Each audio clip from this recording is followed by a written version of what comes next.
Bagaimana? Apakah pernah ciuman di atas ketinggian 30.000 kaki? Ada? Udah pernah? Atau kepalang tanggung mabok laut dan udara ya, Bo, ya? Belum nyampe 30.000 juga udah tinjau, alias udah pada tidur semuanya. Oke lah kalau gitu, everyone put your hands together. Kita berikan sambutan paling meriah untuk produser kita, Bapak Tony Ramesh.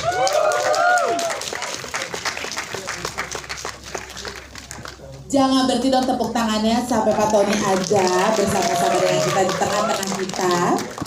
And also I would like to invite our producer executive Ibu Shalu TL. Looking beautiful Ibu, jangan berhenti tepuk tangannya. Yes.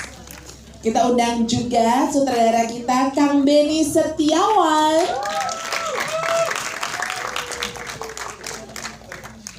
Dan penulis novel untuk film Penerbangan Terakhir, Anastasia Anderson.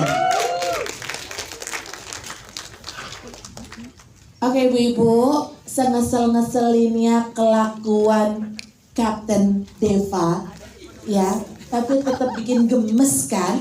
Jadi langsung aja everyone put your hands together untuk Jerome Kurnia.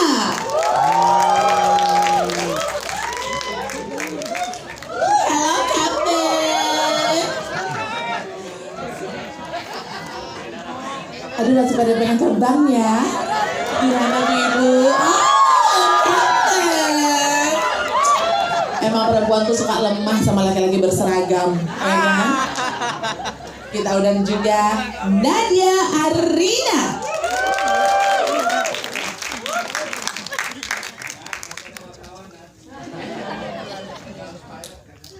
Dia harus pilot. Dia maunya tapi yang kapten ya, bukan pilot, sekedar pilot. And also we would like to invite Agni Hat.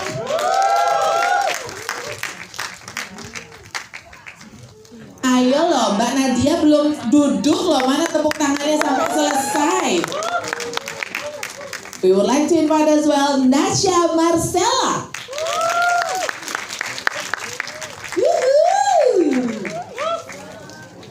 Nih Besti Tiara dan juga Devina Berta.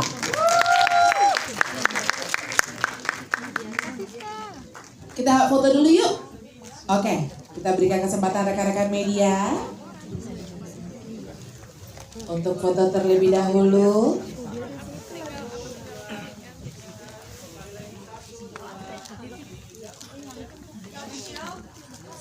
Kita lihat tengah dulu, tengah bawah,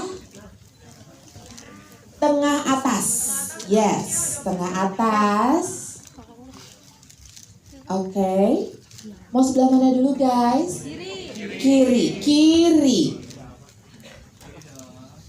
dulu, kiri bawah, kiri atas. Selanjutnya ke sebelah kanan, ke pintu exit kalau kita pramugari ya.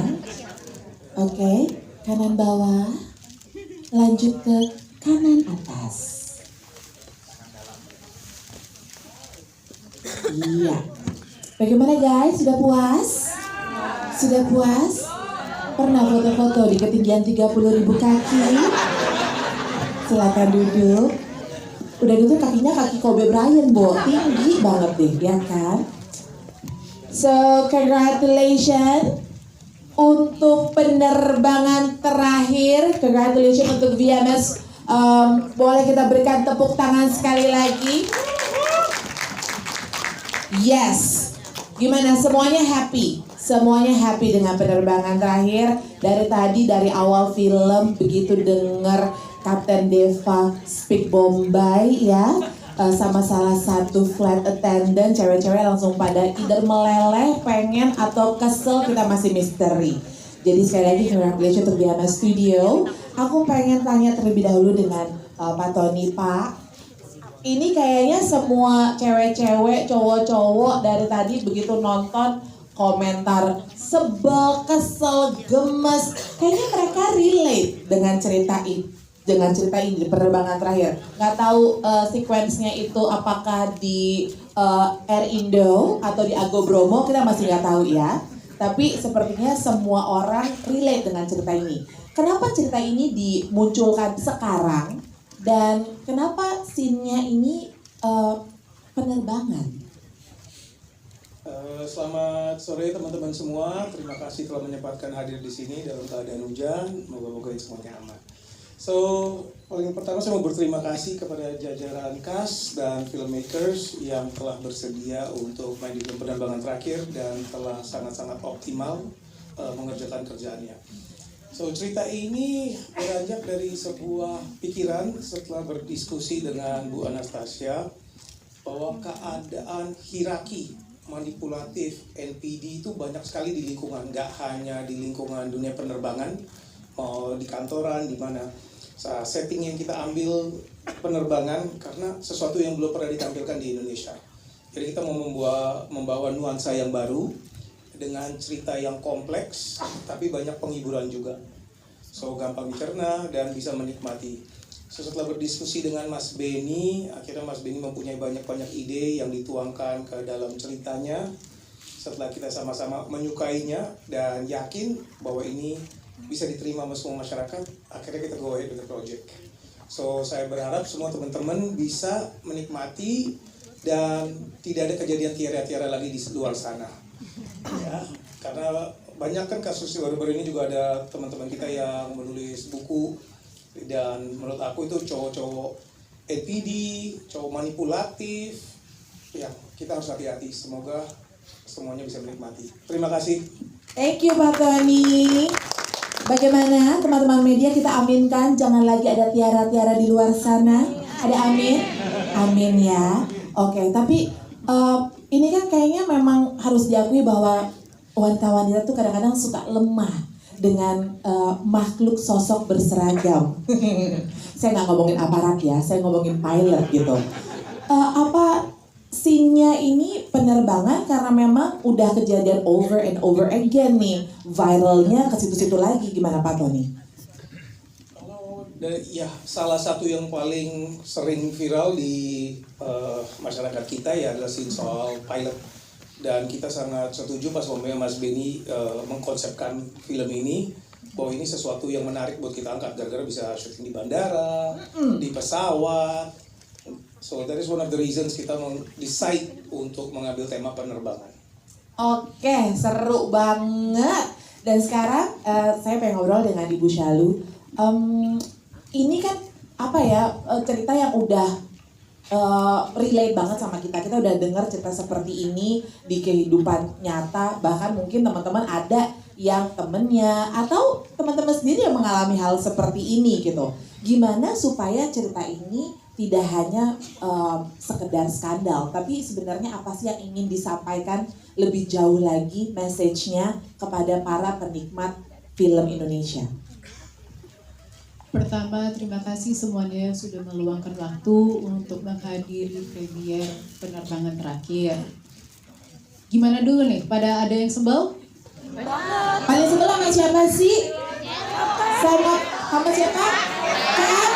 Kan pada bete loh, pada sebel loh, pada emosi. Tapi kalau digombalin lagi mau nggak? Kan doyan. Sebel tapi mau ya? Gitu. Ini saya lihat beberapa wajah yang memang udah familiar ya. Kalau nggak salah ada yang pas lagi kita launching trailer juga kan? Nah, dari trailer ke sekarang lebih sebel atau lebih lumer nih? Lebih sebel. Wah, ini bukan hanya ibu-ibu yang jawab sebel ya, laki-lakinya juga ikut sebel. Karena kalah set dia Bu. Pengen Baru juga. ya itu karena kepengen jadi kayak Kapten Deva atau gimana nih? Kayaknya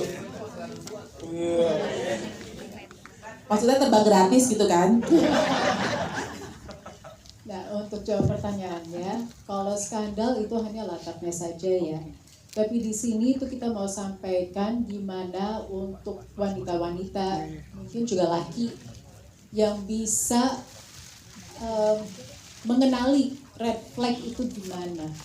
Dan kalau seumpamanya udah masuk ke perangkap red flag, gimana untuk cara keluarnya. Harus beranikan diri untuk keluar karena memang tidak gampang sama sekali, susah banget. Sebagai wanita itu saya juga tahu, ibu-ibu, bapak-bapak, either udah pernah jadi Tiara atau pernah jadi Kak Deva. Kalau jadi Nadia saya nggak tahu ya, itu maaf aja.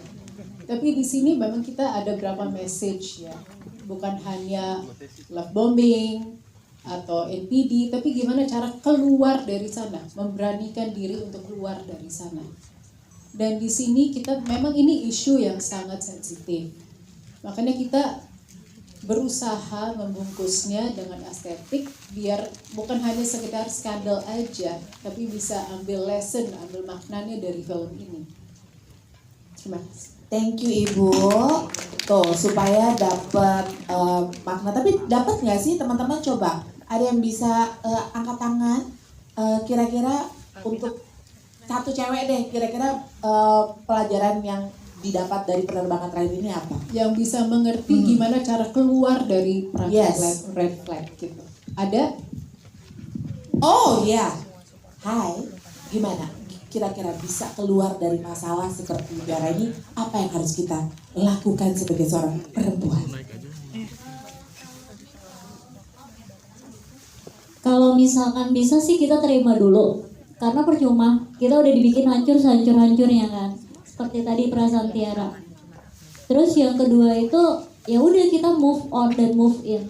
Mungkin kalau move on itu lebih ke luar kan, kita dengan menerima segala hujatan dan segala macam. Tapi untuk move innya ini kita untuk merubah mindset kita dan perasaan kita yang udah hancur itu memang udah agak sulit kan. Tapi ya gimana caranya itu kita untuk bertahan dalam kesedihan, tapi butuh semangat baru dan hidup yang baru gitu kan. Nah akhirnya setelah si Tiara itu mencoba untuk pindah ke lain hati, tapi nggak diceritain lagi tuh Bu gimana ceritanya kan sama kekasih yang baru itu kan, karena cuma gambar dan story-nya aja sampai bikin Deva akhirnya cemburu juga kan akhirnya. Ada kan yang seperti itu.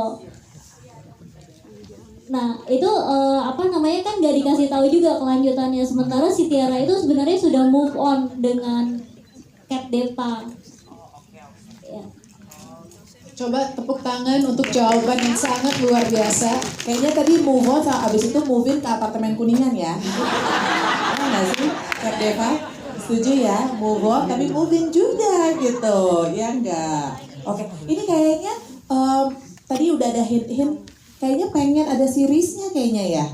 Ya, nanti untuk BMS Studio bisa lah katanya, ditungguin tuh. Thank you banget ya Ibu, ternyata banyak juga pelajaran yang bisa kita ambil dari nonton film penerbangan terakhir ini. Nah sekarang Kang Benny, ini ibu-ibu semua pada gemes sama Tiara. Kenapa lo nggak bisa stand up sih? Kenapa lo nggak bisa jelasin gitu? Bukan stand up komedi ya, bukan ya, gitu. Kenapa lo nggak bisa jelasin bahwa bukan salah lo yang dikejar-kejar gitu? Buat Kang Benny sendiri gimana sih bisa membungkus karakter Tiara ini supaya message ini bisa didapat atau bisa kena ke semua yang nonton? Ya, selamat sore, terima kasih pada teman-teman wartawan semua media yang sudah hadir. Saya juga berterima kasih ke Pak Tony, Bu Salu, dan BMS yang bukan saja sekedar produser, tapi juga teman kreatif, sehingga kita enak berdiskusi untuk membangun film ini menjadi yang tadi disaksikan. Mengenai karakter Tiara itu memang hasil diskusi kita ya. Jadi nggak beberapa skrip yang sampai 12 apa ya. Nah, 12 kita coba terus sampai membuat memang karakter itu dibentuk juga oleh sebuah novel yang ditulis Mbak Ana. Jadi Mbak Ana di sebelah sini Kang Benny. ya, di sana ya, Mbak Ana di sana. Jadi memang kita juga diskusi dengan Mbak Ana, karakter Tiara seperti apa, dan memang begitu adanya. Karena memang banyak di luar sana tiara-tiara yang memang sepertinya tidak berdaya terhadap rayuan-rayuan lelaki seperti Kapten Deva. Oh, apa itu sebenarnya sebagai sutradara pesan seperti itu yang ingin disampaikan gitu? Banyak nih korbannya. Ya, memang kalau soal cinta ya nggak memandang itu pramugari atau siapapun, kita bisa dibutakan, dan itu yang memang saya ingin suguhkan di film ini. Sebagai sutradara, geli juga nggak sih ngeliat si Deva ngomong good morning sweetheart? Geli sih. Geli ya, tapi gemes gitu ya. Gemes. Lagi loh, geli-geli Ya, gemes dan gitu ya. saya terima kasih ke pemain semua karena mereka totalitasnya luar biasa. Padahal persiapan dengan pemain jujur sangat singkat sekali. Oh ya? Ya. Sesingkat apa tuh, Kang? Ya. Singkat lah. Ya. Karena ada beberapa yang memang cukup itu di luar perkiraan kita, hal-hal yang, tapi saya percaya bahwa ada skenario itu mencari aktornya, dan Kapten Deva lah yang ditemukan. Kapten Deva ditemukan. Antara kalau ngobrol sama Kapten Maksudnya Deva, Jerome. sama Jerome. Kayaknya kalau Kapten Deva kita ngobrol one-on-one aja ya.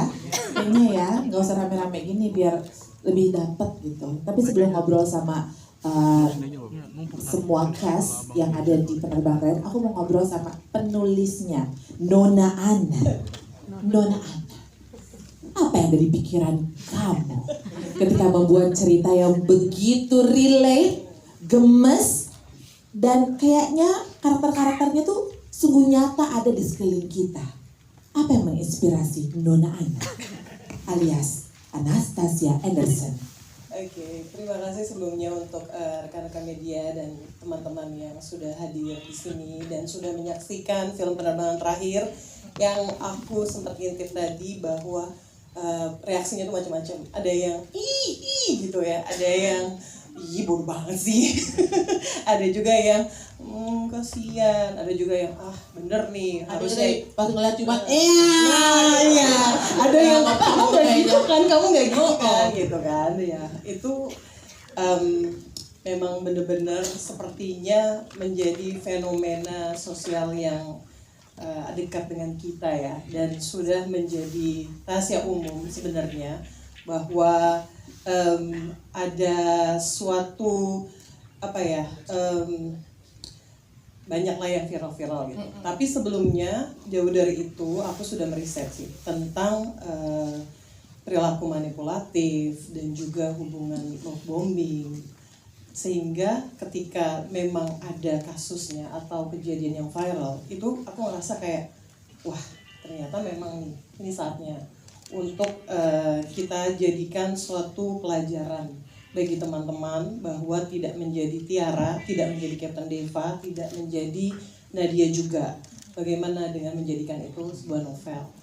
Dan aku bertemu dengan Pak Tony, Pak Beni, VMS kemudian merealisasikannya jadi sebuah naskah, dan itu menurutku menjadi yang paling esensi ya, karena memang jadi terasa relate banget bagi semua. Latar penerbangan itu hanyalah sebuah latar seperti Ibu selalu bilang, bahwa sebenarnya itu pun mungkin di sini ada Tiara, mungkin ada yang tadi Bu Sula bilang ada yang jadi Kapten Deva di sini. Tapi itulah yang membuat aku merasa naskah filmnya ini jadi lebih jitu gitu ya, lebih terasa real. Itu terinspirasi dari kejadian nyata kah atau gimana? Gimana Pak Tony? Enggak, itu hanya memang jadi itu merupakan karena rahasia umum. Sebenarnya itu terjadi perilakunya dari masing-masing kan. Oh, oke. Gitu. Dan ketika ini diangkat jadi film dan muncul kasus tersebut. Oke. Iya. Ngomongin soal tadi Pak Tony juga sempat bilang syutingnya gitu ya di airport. Aku ke Kang Beni sebentar dulu ya, Mbak Ana. Seheboh apa sih ketika syuting itu dilakukan di airport yang kita tahu gitu, tadi Terminal 3 ya, itu rame selalu. Gimana Mas, ada cerita seru kah di balik syuting Penerbangan Terakhir ini? Ya sangat seru karena syuting di tempat-tempat pabrik karya itu kan nggak mudah ya, apalagi bandara seperti di Soekarno Hatta itu. Dan yang menarik adalah pemain dan pramugari saya bisa meyakinkan orang-orang sekitar situ itu pilot betulan. Oh. Mereka bertanya, mereka menyapa, bahkan pilotnya sendiri mengangguk dan memberi hormat pramugari. Tanyakan saja langsung kepada kapten. Oke. Langsung kalau dulu ya kita tanya ya sama kaptennya ya, Kapten Deva. Halo, Kapten. Habis terbang dari mana? Hai sweetheart. Hai, sweetheart. Hai.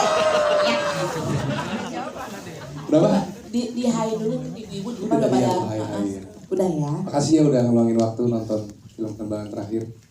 Iya. Kalau kalian suka, bantu share ke teman-teman yang lain. Nonton lagi nanti tanggal 15. Tapi kalau ngomong soal cerita yang tadi, memang betul waktu kita syuting di bandara, ada beberapa adegan yang kamera itu dari jauh, jadi nggak kelihatan kalau lagi syuting. Dan ada satu kejadian di mana kita lagi jalan rame-rame, aku sama co-pilot aku dan bersama pramugari yang lain. Itu ada satu geng dari airline lain, mereka kira kita beneran gitu dari airline mana gitu. Jadi kayak ada sapaan antara kapten ke kapten gitu kan. Oh gitu, ngangguk-ngangguk gitu. Iya, kurang lebih. Oh, ayo Cap. Wow. Nah, tapi kalau Jerome sendiri nih sebagai seorang manusia pada umumnya, Jerome itu apa gitu? Apakah suka mabok laut, darat atau udara? Atau mabok durian jangan-jangan? Gak usah dijawab, itu terlalu personal ya. Mabuk cinta. Mabok cinta guys, wow. Jerome, tapi ngelihat karakter Kapten Deva tuh seperti apa sih? Lu gemes juga nggak sebenarnya? Ya sangat. Jadi Deva adalah buaya udara. Gitu. Oh, bukan buaya darat ya? Buaya udara, gitu. Di atas. Bersayap dia ya. Dan pertama kali aku dikasih kesempatan untuk baca naskahnya, ya pasti aku ngeliatnya wah ini orang nggak bener nih, sakit nih. Tapi justru karena dia sangat berbeda, itu menjadi sebuah tantangan buat aku dan ada keseruan buat aku sendiri untuk menemukan sweet spotnya Deva itu seperti apa untuk ditonjolkan gitu. Jadi aku justru malah seneng kalau dapet yang orang-orang nggak jelas kayak Deva gitu.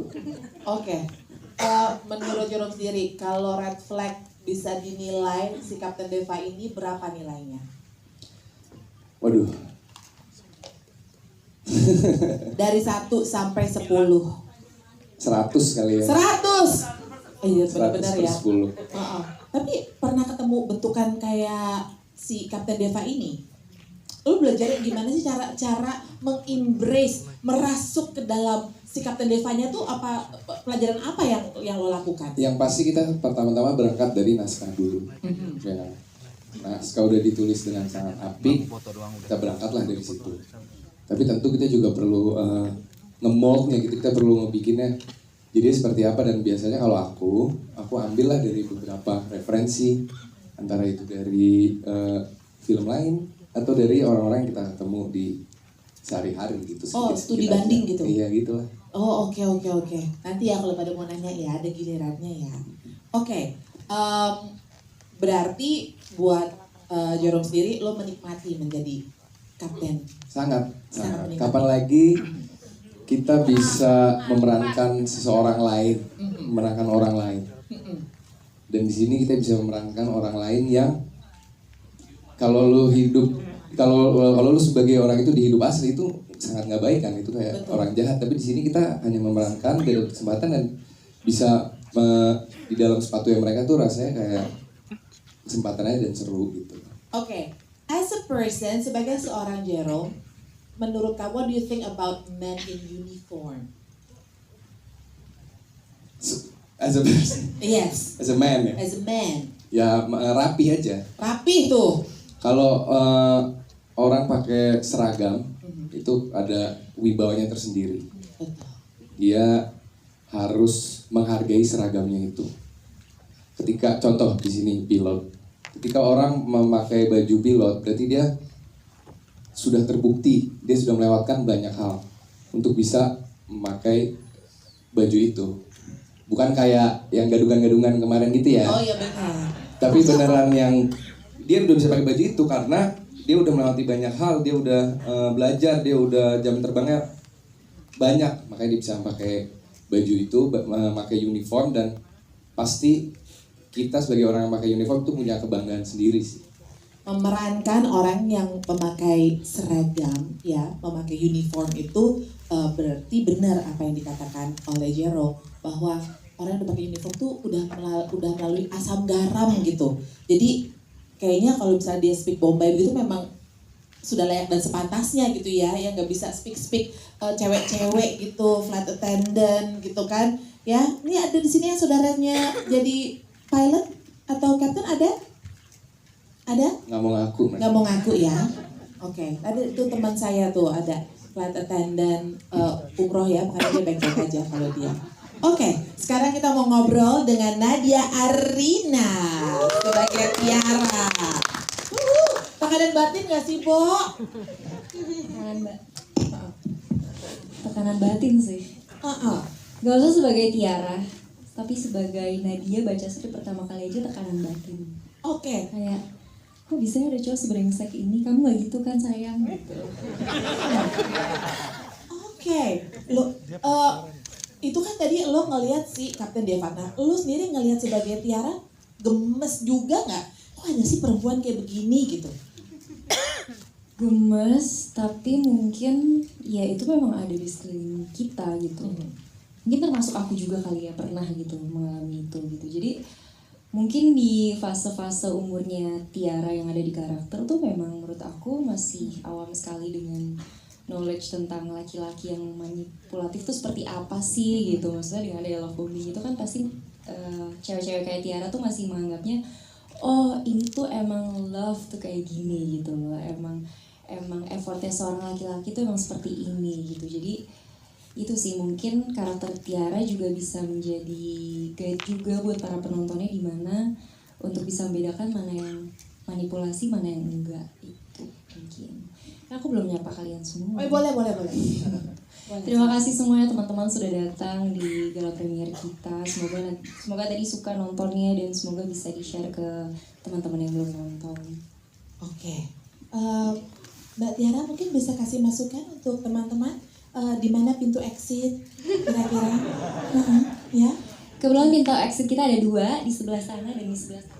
Wih, sebagai seorang pelaku seni yang memerankan flight attendant, yang memerankan menjadi seorang pramugari, sempat belajar juga atau gimana? Jadi kebetulan waktu kita lagi jalan reading script, kita juga ada workshop bersama pramugari yang memang masih aktif juga. Terus juga Jerome juga sama pilot asli juga yang memang masih aktif juga. Jadi kita benar-benar belajar kira-kira tuh di cabin tuh seperti apa. Lalu ada pembagian juga, ada flight attendant 1, 2, 3, 4. Biasanya dalam satu cabin crew tuh biasanya ada 4 flight attendant. Dan biasanya yang menyapa di depan kalau bisa kita naik pesawat itu tuh senior gitu. Oh, dulu cita-citanya jadi selain jadi pemain film apa sih? Biasanya soalnya kalau perempuan lumayan banyak tuh yang cita-citanya pengen jadi pramugari. Kalau buat Nadia sendiri? Jadi kerja di National Geographic kali ya. Wow, keren banget. Tapi maksudnya di luar itu semua pas jadi yang belajar kan kita bertiga belajar, dan pas kita belajar safety demo itu tuh masih pakai baju bebas, belum pakai seragam. Jadi ngerasanya kayak kok kayaknya kita nggak believable ya jadi pramugari gitu. Tapi untungnya karena dibantu dengan make up, dengan wardrobe juga, setelah memakai uniformnya kayak ngerasa lebih langsung gitu, langsung jadi pramugari. Langsung gitu, jadi salah satu cabin crew-nya Indo Air. betul Ya? Air Indo ya. Oke. Nah, pelajaran apa yang kamu dapat dari perlawanan Tiara ketika melalui semua yang terjadi di penerbangan terakhir ini? Mungkin kalau dari aku, kadang kita tuh bisa menjadi orang jahat buat orang lain. Walaupun kita pasti selalu merasa kita semua tuh kita orang baik kok gitu, maksudnya kita nggak pernah punya intensi yang buruk terhadap orang lain gitu. Tapi ya mau gimana gitu, mungkin kita orang jahat buat hidup orang itu gitu. Dan menurut aku untuk mengakui kesalahan kita dan mengerti bahwa situasi kita cukup buruk nih, misalnya kita terpuruk dan bangkit dari situ tuh yang susah gitu. Tapi dengan adanya film ini, dengan adanya karakter Tiara, menurut aku menunjukkan ke penonton juga bahwa it's okay kok kalau misalnya kita kalau kita dalam keadaan yang buruk, tapi kita juga harus sadar kapan kita harus bangkit lagi gitu. Dan hidup kita tuh masih panjang banget, masih banyak banget kesempatan, masih banyak banget cerita yang bisa kita tulis buat diri kita sendiri gitu sih. Oke, wow, boleh kita berikan tepuk tangan? Kalau Tiara di film kehidupan percintaannya tidak terlalu bagus, kalau kamu sendiri Nat, secara pribadi? Good? Alhamdulillah. Alhamdulillah, ada alhamdulillah, boleh kita berikan tepuk tangan. Kita senang kalau kamu senang ya. Semoga juga Tiara menemukan cinta sejatinya nanti. Amin. Di penerbangan terakhir. Oke, Bapak dan Ibu sekalian, sekarang saya boleh ngobrol dengan siapa? Nadia. Bapak tuh kayaknya ngerti banget, paham banget Bapak kayaknya ya. Hai, apa kabar Agni? Baik, apa kabar? Baik sekali juga. Teman-teman boleh say hai? Hai. Ibu hamil di penerbangan terakhir. Semua orang tuh begitu karakter Nadia tuh nongol udah tahu, dia ini pasti yang